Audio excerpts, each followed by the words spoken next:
সরকার কি গতানুগতিক বাজেট দিতে যাচ্ছে? আমি ইতিমধ্যে বলেছি, হ্যাঁ, এটা গতানুগতিকই দুঃখজনকভাবে হতে যাচ্ছে। কারণ এইটা গতানুগতিক না করতে হলে যে কাঠামোগত বা গঠনমূলক যে আলোচনাটা দরকার, আমার পরিতাপ যে সেইটা সেভাবে হয়নি। দেখুন, আমি আপনাকে সাধারণভাবে বলি কি, এই সাধারণ গতানুগতিক বাজেটের চরিত্র কি এটা আমরা জানি। আমি দু একটা আপনাকে বলি। একটা যেমন পরোক্ষ করের উপর নির্ভরশীলতা। তো কর বাড়াতে হবে, সবাই একমত হবে, কিন্তু পরোক্ষ করের উপর নির্ভরশীলতা কমিয়ে প্রত্যক্ষ কর কিভাবে বাড়াবো, এইটার তো আপনার একটা দিক নির্দেশনা লাগবে। আমরা চোখের সামনে দেখছি বিত্ত বৈভব অসাম্য কিভাবে বৃদ্ধি পেয়েছে। 10% মানুষের হাতে 85% সম্পদ চলে গেছে। তাহলে সম্পদের কোন কোন জায়গাগুলোই আমাদের করের দৃষ্টিগোচরের বাইরে রয়ে যাচ্ছে, আমাদের তাহলে সেগুলি করে খুঁজে বের করে আমার বলতে হবে। আমরা এক সময় আলোচনা হয়েছিল, আমি যখন কিবরিয়া সাহেবের সাথে কাজ করেছিলাম, মাননীয় প্রয়াত অর্থমন্ত্রী, তখন আমরা চিন্তা করেছিলাম টেলিফোনের উপর দিব কিনা, এয়ারলাইন্সের টিকিটের উপর দিব কিনা, রেস্টুরেন্টে 25,000 টাকার উপরে বিল দিলে তার উপর দিব কিনা। এখন আমরা কি করছি, আমরা গাড়ির উপর দিচ্ছি, দ্বিতীয় গাড়ির উপরে আরো বাড়তি অ্যাডভান্স ইনকাম ট্যাক্স দিতে হচ্ছে। এই রকম জায়গাগুলো খুঁজে বের করা, যেটার মাধ্যমে বিত্ত বৈভবকে আমরা ধরে প্রত্যক্ষ করের ভিতর নিতে পারি। একই রকম দেখেন, ওই যে ব্যয়ের কথা আলোচনা হচ্ছিল, যেই প্রকল্পগুলো আছে সরকারের কাছে, এই প্রকল্পগুলোর আমরা বলেছি 40% ব্যয় ভুয়া এবং এটা অতি মূল্যায়িত প্রকল্প। তো সরকার এটাকে ABC ক্যাটাগরি করবে বলেছিলেন, অর্থাৎ কতে যেগুলি শেষ করতে হবে, খতে যেগুলি একটু আস্থা করা যাবে, গতে যেগুলিকে বাদ দিতে হবে। সেই পর্যালোচনা তো আমাদের সামনে আসেনি। সেহেতু বরঞ্চ দেখলাম আগেও যে সমস্ত রক্তক্ষরণ হতো প্রকল্পগুলো, সেগুলো অব্যাহত থাকছে। আবার আমরা একই সাথে গরিব মানুষের পক্ষে সামাজিক সুরক্ষার জন্য যে প্রকল্পগুলো চাই, সেগুলো ঠিকমতো হচ্ছে না। ওই নীতি কাঠামোটা আলোচনা হলো না। এইটি গতানুগতিকতা, যে আমি কাঠামোগত পরিবর্তনগুলো কি করলাম, যার ফলে এই যে বৈষম্য বিরোধী চরিত্রটা আরেকটু বাড়লো কিনা। কিসে দিয়ে সরকার দেখাবে যে বৈষম্য বিরোধী চরিত্রটা এবারের বাজেটে বেড়ে আসছে, এটার দেখার অপেক্ষায় আমি আছি।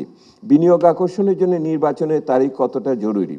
বিনিয়োগ আকর্ষণ হলো এইবারের বাজেটের, আপনারা তো বলেছেন প্রধান হলো সম্পদ সংগ্রহ, রাজস্ব সংগ্রহ, আর আপনারা তো পুরোটাই বাদ দিয়ে দিয়েছেন। তো আমার যেটা সাধারণ হলো, দেশের ভিতরে অর্থনৈতিক স্থিতিশীলতা কিছুটা হলেও অর্জন করা গেছে, এবং এই অর্জনটা হয়েছিল বৈদেশিক খাতে, কিন্তু আর্থিক খাত এখনো ভঙ্গুর অবস্থার ভিতরে আছে। কিন্তু এই দুটোর মধ্যেখান দিয়ে আগামী দিনে যদি এগোতে হয়, তাহলে কর্মসংস্থানটা গুরুত্বপূর্ণ। কর্মসংস্থানের জন্য বিনিয়োগ দরকার। বিনিয়োগটা আপনার সরকারি বিনিয়োগটা আছে অল্প, সেটাও কম, কিন্তু ব্যক্তি বিনিয়োগকে চাঙ্গা করাটাই হলো আগামী বছরে স্থিতিশীলতা রক্ষা, বিনিয়োগ চাঙ্গা করা এবং সামাজিক সুরক্ষাকে কার্যকর করা। আমি এই ত্রিবিধ লক্ষ্যের ভিতরে আগামী বছর দেখার আকাঙ্ক্ষা রাখি। এখন সেইখানে যেটা হচ্ছে, ব্যক্তি বিনিয়োগ চায় 6 মাসের হিসাবে না, যেই নীতিটা হবে তার ধারাবাহিকতা বুঝতে চায়। এবং নির্বাচন যদি আগামীতে হয়, তাহলে এই সমস্ত সুযোগ সুবিধা যেগুলির কথা এখন বলা হচ্ছে এবং সংস্কার, সেগুলি যে অব্যাহত থাকবে সেইটার আস্থা পেতে চায়। বাজেট নিয়ে তো সরকার রাজনীতিবিদদের সাথে আলোচনা করেছেন, এমনটা তো আমি শুনি নাই।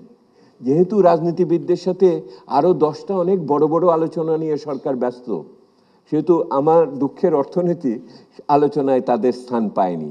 এবং সেইটা যদি পেত, তাহলে ওই ধারাবাহিকতার বিষয়টিতে নিশ্চয়তা আসতো এবং একই রকমভাবে আগামী দিনে এই ব্যক্তি খাতের বিনিয়োগের ক্ষেত্রে তারা উৎসাহিত হতো। এই যে আমি বলেছি একটা এই কাল পরশু কোনো একটি সাক্ষাৎকারে, যে এই যে এত বড় বিনিয়োগ সামিট হয়ে গেল, সকালবেলা ওনারা সরকারি লোকেদের কথা শুনতেন, সন্ধ্যার সময় আমাদের মতো লোকের সাথে কথা বলতেন, আর একটা প্রশ্নই করতেন, সরকার তো যদি না থাকে এই সরকার, তাহলে নতুন সরকার কি এই নীতিগুলো অব্যাহত রাখবে, নতুন কিছু করবে? আপনারা কি মনে করেন কবে ওটা হবে? অর্থাৎ একটা সময়ের ভিত্তিক যদি আস্থা না থাকে, তাহলে বিনিয়োগ চাঙ্গা হয় না। বিদেশি বিনিয়োগ তো আরো হয় না, দেশিটাও হয় না, বিদেশিটাও হয় না।